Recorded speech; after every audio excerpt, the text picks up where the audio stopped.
Hello everyone, welcome again to Great Lakes Sasquatch. Today we have a great encounter for you from my home state of Michigan. Hunter encounters Bigfoot while baiting bear. Let's get to it.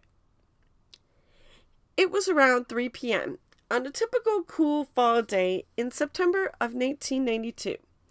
I was bear hunting with a buddy of mine in an area around the town of Lewiston, near F-97 in Oscoda County, Michigan.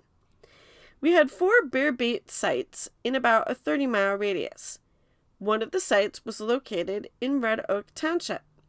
Every time we would go to this site, I had this strange feeling like I was being watched or something. It was spooky. One day, just before bear season started, I was checking this particular bait pile, alone.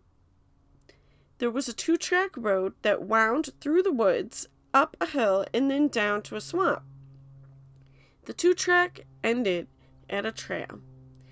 I would park at the head of the trail and then walk down with 2 5-gallon buckets of bear bait, which usually consisted of meat scraps and pastries. On this particular day, I had just dumped the bait on the bait pile and was walking up the path to my truck. The cover was fairly thick, but thinned out the closer you came to the 2-track. I was about 60 yards in from the 2-track and could see it when something very strange happened. A creature of some sort, I would say about 7 to 8 feet tall, walked across the 2-track. This creature crossed the 2-track in one step. I have seen and run across bears in the woods before. I can say for sure this definitely was not a bear. I was so startled that I just stopped in my tracks and said to myself, "What was that?"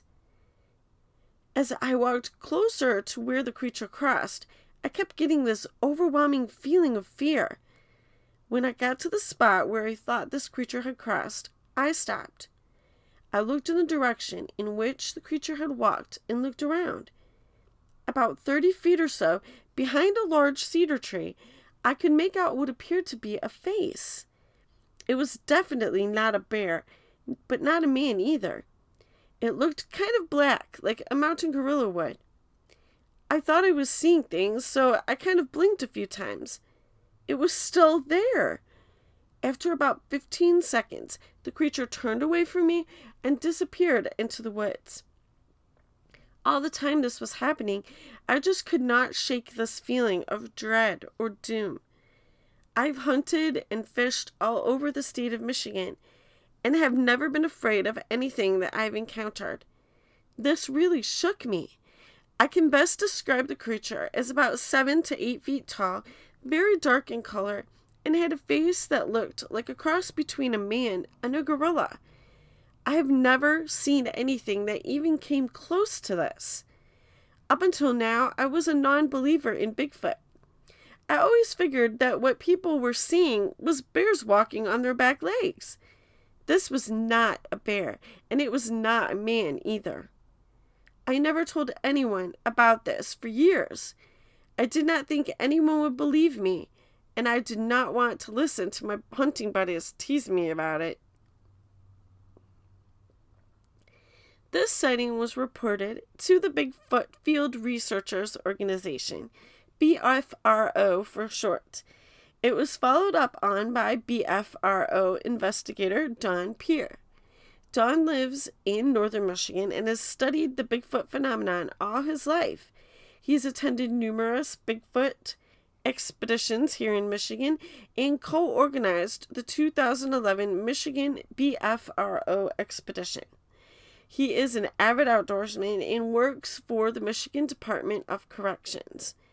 Don interviewed the witness, and this is what he had to say about the interview.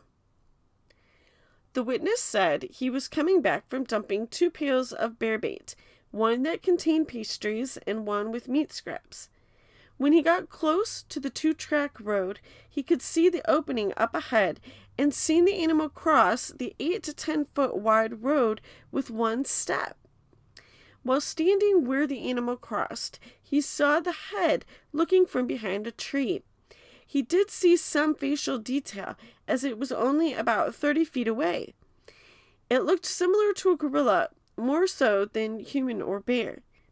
They watched each other for a couple of minutes before the animal turned and quickly disappeared. The witness said he has never seen anything so big in his life and never believed in Bigfoot before the experience. He could not believe that something so big could move so fast without making any noise at all.